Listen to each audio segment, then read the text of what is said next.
Hello everyone. I would very quickly like to point out a certain subtlety I have noticed in thought. And so when we look at the design of thought,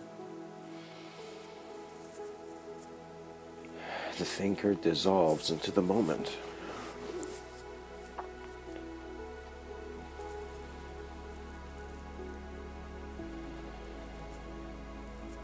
We look at how when we become able suddenly, when we gain an ability we did not have before, that ability that we gain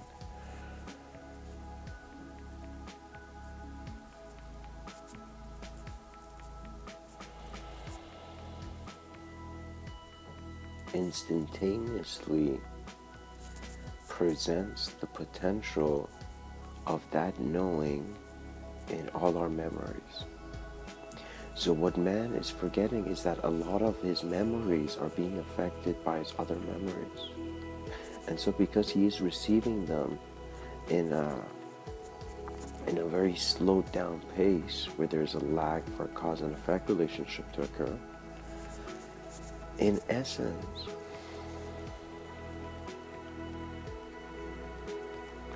you begin to see reality being so normal that it can no longer be normal anymore. These are all modalities of view that present themselves when you seek deep existential questions. You begin to look at the concept of duality and unity. You begin to see the concept of understanding and how that understanding is fluctuating. You begin to see how many memories you can recognize and where that original awareness of the memory is coming from, or if it's even memorable. You look at reality and you find that there's certain gaps in your linear way of thought because you are not sensitive to many things simply because you are shaping yourself too small. And what that means is that if you have the potential of a car with a lot of horsepower, for example, you don't want to be driving at the speed of one horse. You want to, in a sense, understand that the opportunities you have as a being, as a human being now, is one where you can specialize in something that inspires you simply because what you focus on, which is very little, is connected to a great cause. So once you begin getting involved with reality, you stop avoiding it, you stop cutting it up, you allow it to integratively be present to you in the sense that you are present to yourself now. You want to see that you have been looking at yourself through the lens of an idea, but light cannot be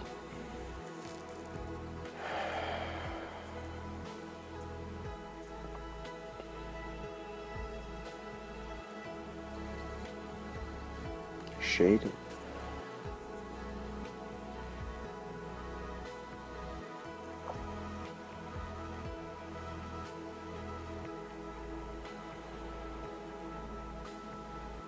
So simply the fact that you become able and you go out of your comfort zone and achieve something through going through a novel experience, you find that suddenly it is as if all your ideas of you in the past have had that potential. It's as if that moment when you were young and you know you could have done something else, but you didn't know it at the moment, you only knew it after. So we want to see at first that we as a human being want to become aware of how the human being is experiencing things. The human being is changing as much as everything else. So when everything else is changing and all these changes are relevant to one another at some degree, you kind of see that a lot of relationships are being torn up instantaneously, so your mind can no longer even project a problematic reality because it's changing. And so what that change means is that we kind of realize that there is no thinker, but an awareness to thought. And so that awareness to thought begins to, in a sense, feel itself as if it has gone from a small room to very huge concert hall. And so that spaciousness gives it a new sense of who it is and what it is, which then communicates to man's more solidified aspects, you know. We see that the solid always has the potential to have the experience of gas. It's just that it needs to transform. How is the solid even aware of, the experience of gas? Because gas also needs to become aware. So in other words, the gods need to look at man as much as man needs to look at God, in the sense that we are having the cycle turning in many ways, but in the same rotation. So you see, we kind of say that, oh wow, astronomically, the way our planet's categorized, it's as if there's a bigger category always covering what we're in, because the universe is so wide, It's as if we decided not to just look at ants and think we're gods.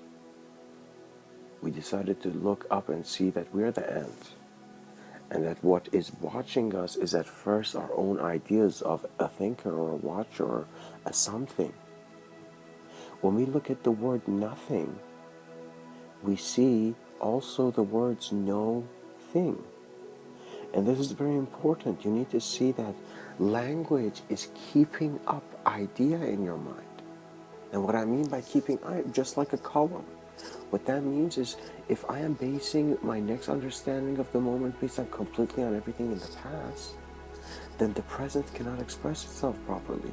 What that means is that perhaps the great speaker and the great leaders of our time understood that the greatness they wanted to show to man was that human ability, through its inspiration to live and help others, other living beings, becomes a voice of nature where there is a complete stillness and absorption into the moment that no identity can ignore.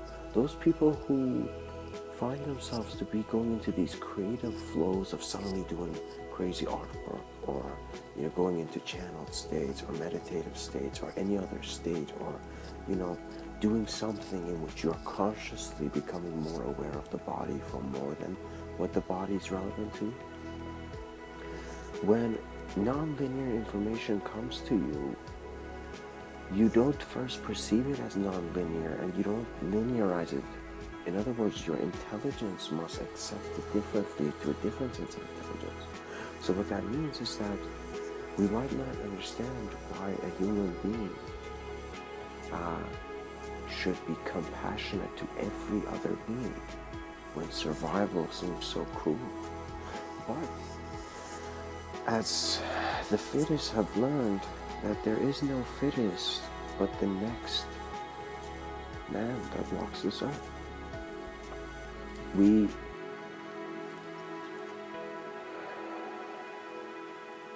must begin exploring the abstracts of our own mind with our own methodologies, and then relating it and bringing it out. What that means is that you are forgetting that in this life, it's true that you look outside and you see a very large world around you and so many places you can go. But you are also part of this world. In other words, someone who has as much wonder to go see the pyramids must have as much wonder to see themselves, because they are here. And so what that means is that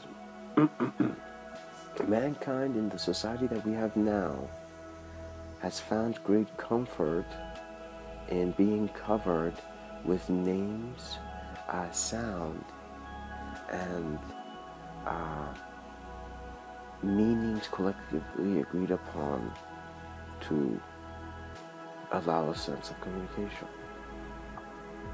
What you find out is that when you are a person and you've grown up in the city and around people, when you go to nature, you recognize that it's as if nature has tuned it down. In other words, the volume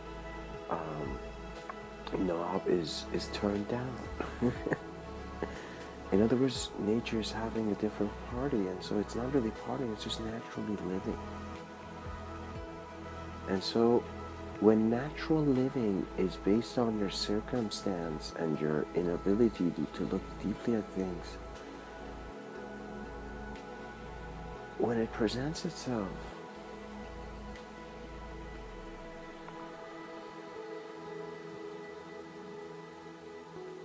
there is no trap that needs to be around your ankle. Freedom can happen in two ways for now in this moment, as I would say. This is Mr. Within's views on how freedom can flow. And I'm going to tell you two methods of it, in the sense that we see that there's a freedom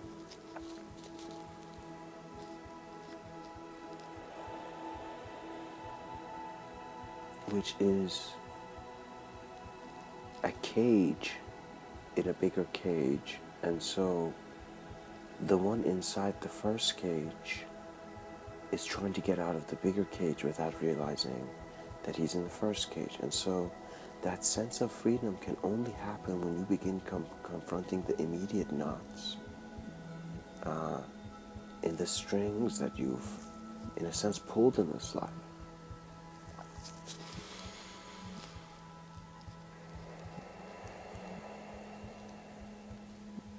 The other method is one where you look at the external, but to see that it is always an internal view. And, you know, let me categorize it like this. And the other we can say is to look at the external, to look at the internal and see that it was always an external view, something like that, you know. As these comparisons are given, as our mind begins to prepare the fire, we recognize that the state of being of man is always a greater exploration of his intelligence if there's fluctuation. So what that means is that when we have a cloth on a table that's not completely, straightened out on the table, it's just thrown at the center of the table, all, folded, you begin pulling one edge and going to the peak edge of the table, and you see that expansion is you becoming aware of the expansion that is naturally occurring. And so you're part of it. So man sees these different sensitivities. And so back to the thing where you go in nature and you see the gentleness of perhaps, a rabbit or even a crow. You see the gentleness of animal life, and you see that it doesn't have an agenda, but it has rhythm. It has a direction. And so at the same time, you go look at the other end of the spectrum and you see what is beyond man. So you look at the lesser. Nature provides you with examples of lesser beings and greater beings. However, the greater beings, because you're a lesser being, you will always be confused. You will never have the totality of their dimension, but you will have the awareness, which they will provide a bridge for you for. And what that means is that you see that when a teacher looks at a student who's curious, his pattern and the way he does is that he does not involve himself with the student's thinking. What that means is that the teacher gives the student full existential responsibility for what he does, but he is allowed to be an expression of the environment in which, when the kids' eyes meet, there's a certain resonance of remembrance. And so you see that when internal reality and external reality are not being touched, they work properly and you understand it. When you begin trying to touch it, to think about it, you dive in unnatural blockages in your memory that give you certain emotional registrations, So what that means is you begin thinking of an idea too long and it starts affecting how you emotionally feel. I haven't seen this movie, but there was a movie about Mozart. They say that Mozart, someone comes and tells him to right? A symphony of death. And so as his attention is on that, the concept of death becomes so real for him that he has nothing else but to fade into this death. He dies. So what I kind of want to say by that, regardless of how valid that movie scene was based on the actual movie, which I haven't seen, you recognize that within you is the gift of a moment of passage. And so this passage is not with feet, it's life's allowance, or life's way of allowing you to look infinitely at life. You're given that moment of opportunity, which is now.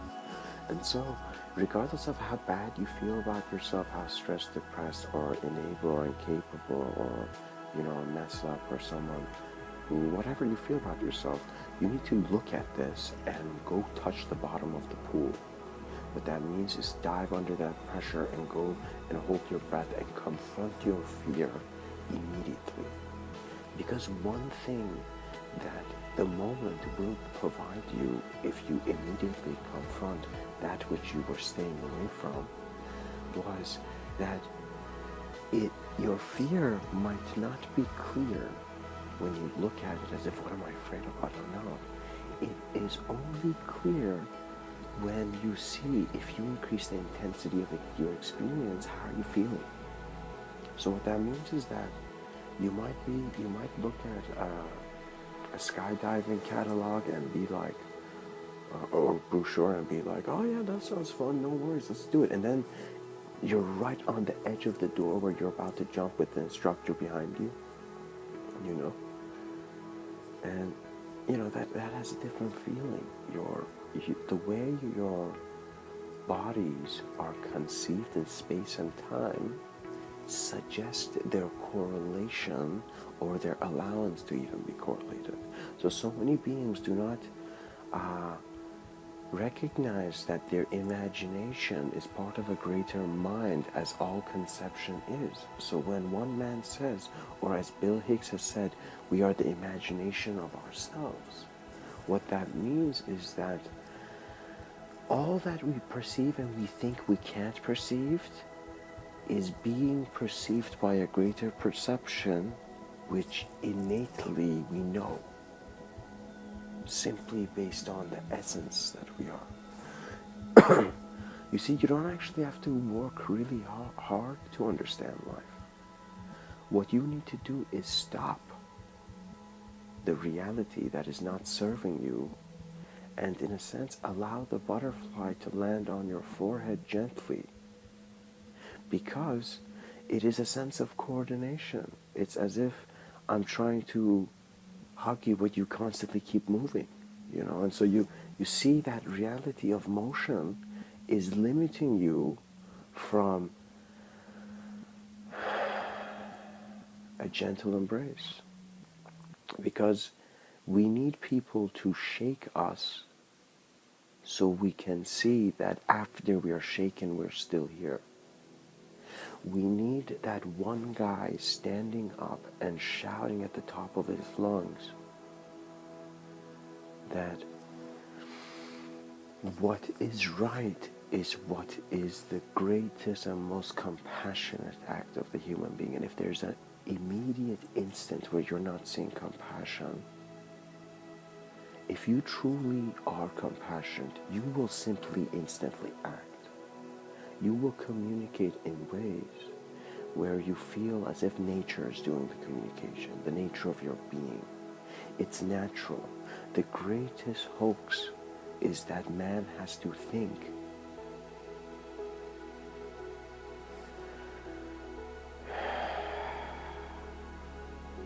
To be a thinker.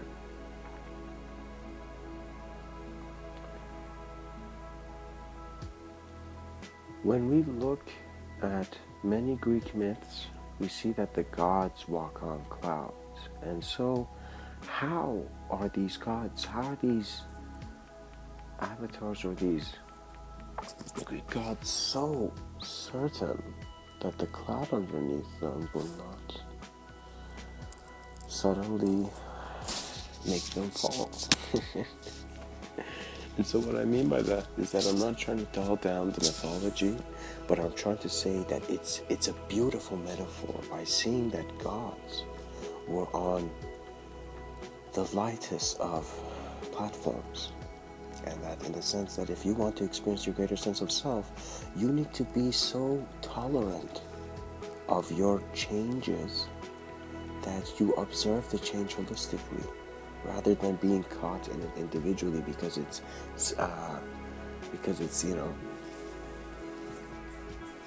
lighting your attention or pointing it to a certain way.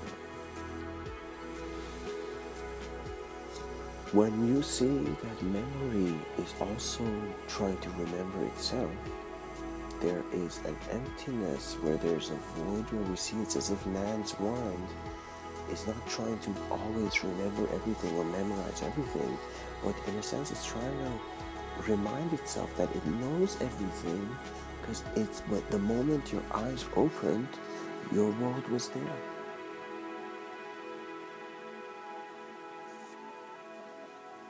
The depth of your analysis will reach a dead end, where the beginning is always in a different form, or in a sense not in a different form, but it's a transition. It's like going from solid to liquid, liquid to gas.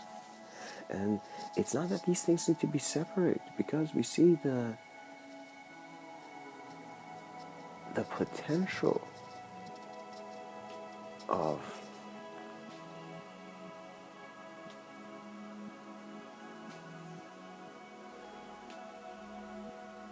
water to be in any of the forms is always there. So begin recognizing that as a multidimensional being, you need to allow your greater views to provide you with intuitive knowing. The reason you cannot rationally see some things or become certain of certain phenomena is because that phenomena is only being presented as a self-communication to the starlight in your eyes. Because you recognize it. You see that when you begin looking at the nature of a holographic universe, in other words, when you begin seeing how it's holographic, you also dissolve and your reality shifts from that hologram. So what that means is that the reason we are multi-dimensional, or we even feel we're not objects, is simply because we have an awareness that finds itself present as a collective intelligence within the cosmos. So in other words, the drops are already in the ocean. So you don't need to fear your individuality or your separation or your lack of things. Acceptance is wise because it reminds you why patience is a virtue. It shows you that the man who was patient continued up the staircase when others didn't.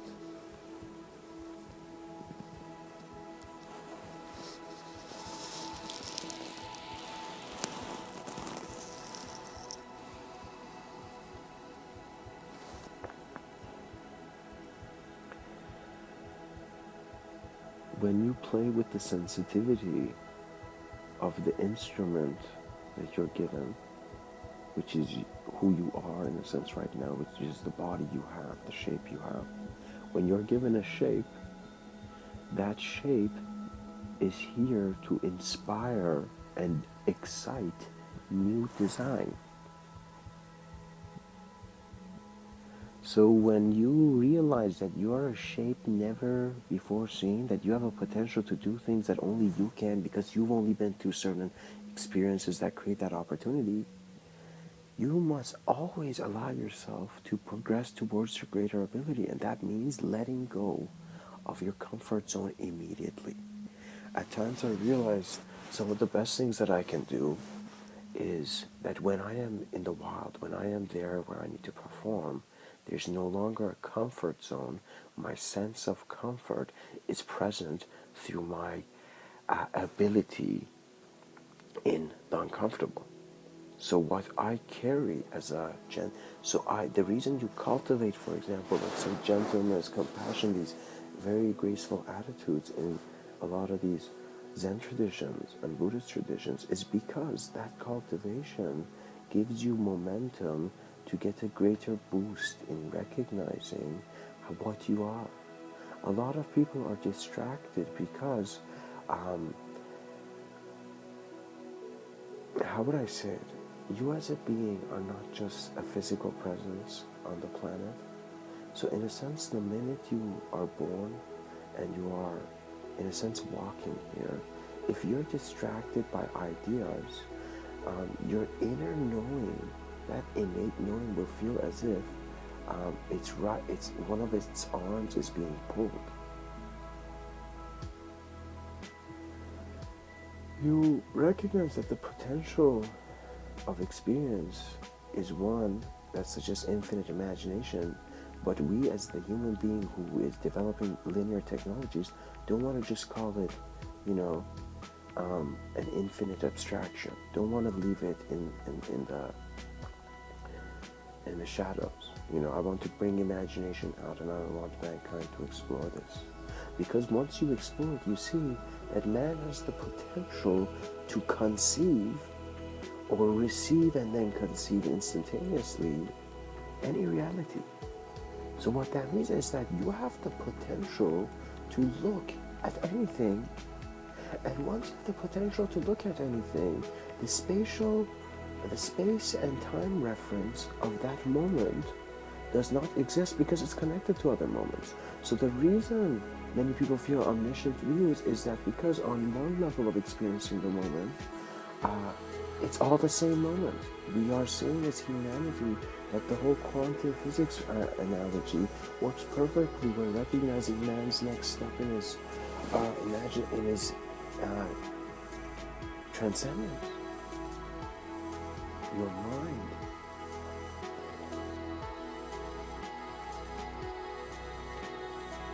is one that knows that what you are conscious of as a human being is limited because it's all being kept there.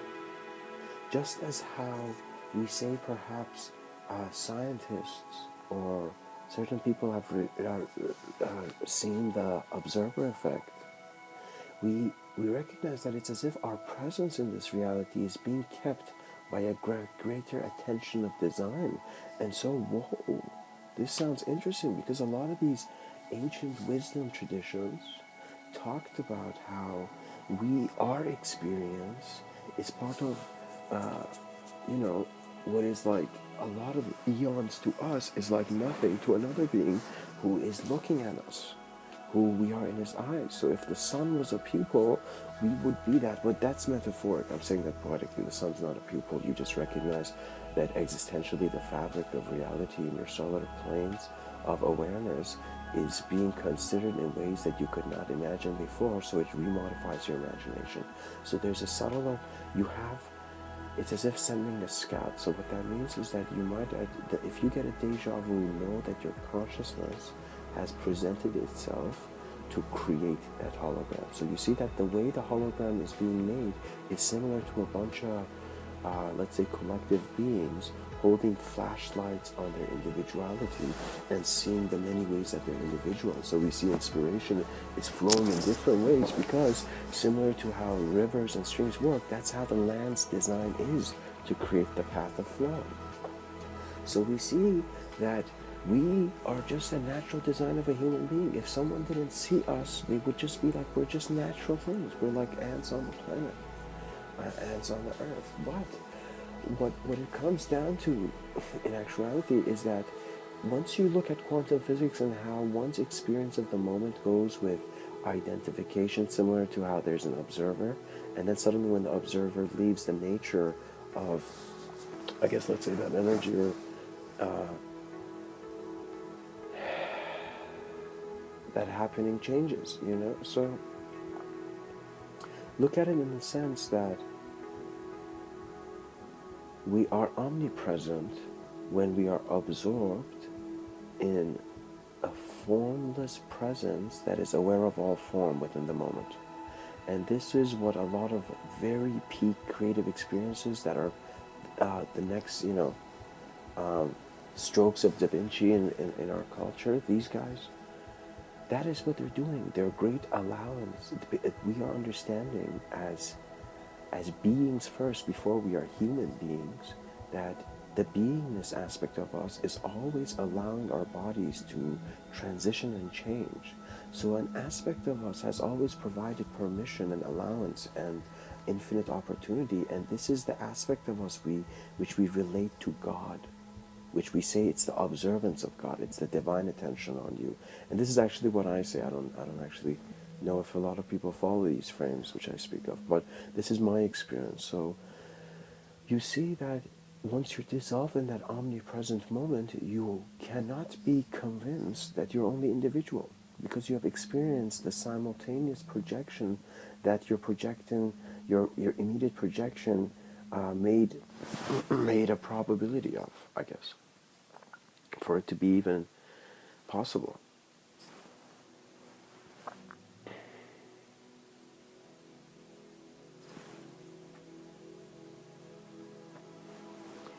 You see that sovereignty does not mean that man lets go of his reach. You need to seek an understanding of your totality by recognizing that you're going on this walk individually, to then blend in different moments of experience as a collective experience. What man finds himself evolving into, in a sense transcending, similar to how the ape was perhaps excited to see itself changing into man, that existence is always updating itself. And so the operating system is never the same, so the value in the moment is truly expressed in the present when one allows things to happen rather than chasing their own interpretations of the unstructured. You could look at the forest, but tell me exactly how everything is growing in what pattern and design and shape, and you see that's a complexity unnecessary for man's mind when man is right now in the stage of evolving his communication. Before we want to have too many complex technologies, we want to have a very conscious communication between human beings. So that means a communication with life and a communication with self, which suggests that the nature of your consciousness is empty if it's trying to be interpreted, but it is always full if it's left untouched. And so you see that the lake is showing the pond, the lake is showing the great reflection of the stars and the sky and the limitless. But the minute you throw a rock into it or you touch it, the ripples are present, and so you are provided into an entrance of a confusion which you can see. The reason, a problem is that because man forgets, he feels that his analytical mind is insufficient because he is not knowing things enough. Certainty is found through action, and action is always an instant of knowing, a moment of knowing.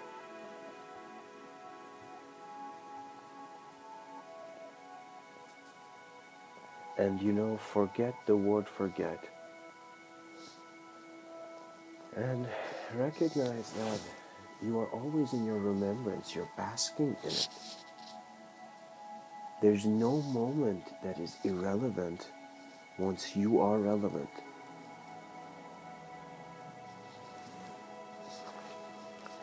Let yourself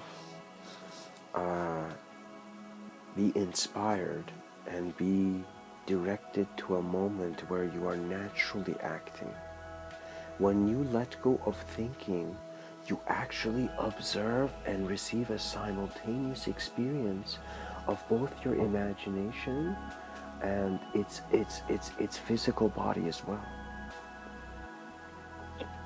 What that means is that human beings, in their greater ability to confront and communicate and connect, and in a sense unify through their differences, are seeing.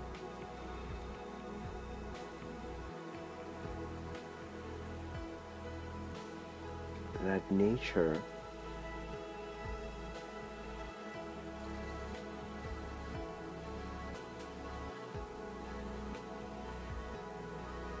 is always providing you with what you need. Because your need can no longer be the same.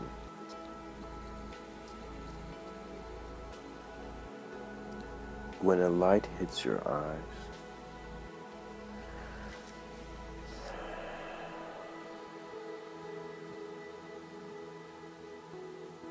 that makes the blind stand up from the grave. Much blessings. And namaste.